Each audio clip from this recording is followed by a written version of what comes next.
Já vás všechny zdravím jak do Čech, tak na Slovensko. Chci vás všechny pozvat na závod Ostrava City Marathon, který se poběží teď v neděli 8. září. Starty budou od 9 hodin. Momentálně je více než 1800 přihlášených.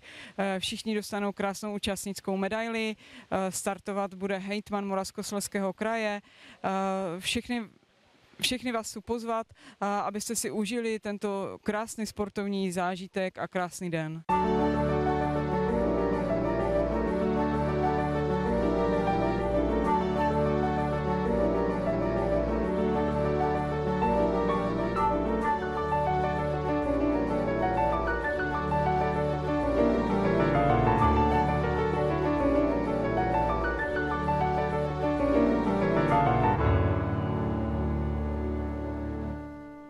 Sa nachádzame v Ostrave, kde sa beží maratón, City Marathon Ostrava.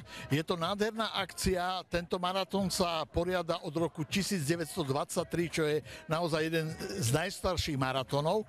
Ja prevádzkujem televíziu Severka, ktorá je vlastne v Žilinskom kraji a tam sa beží takisto rajecký maratón, ktorý ešte donedávna sa bežal počas celého normálneho provozu.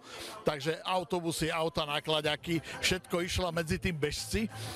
Tu je nádherná atmosféra, ako veľa ľudí z krajín od Poľska, Slovenska, Maďarska, sú tu Černoši, ktorí sú proste špička v tomto športe.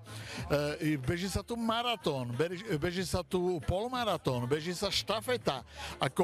Hovorím, je tu nádherná atmosféra, ľudia sú vysmiatí, je fajn počasie. Ja by som osobne teda nebežal v takomto počasí, ako 30 stupňov je dosť aj na chôdzu, nie to, že na beh.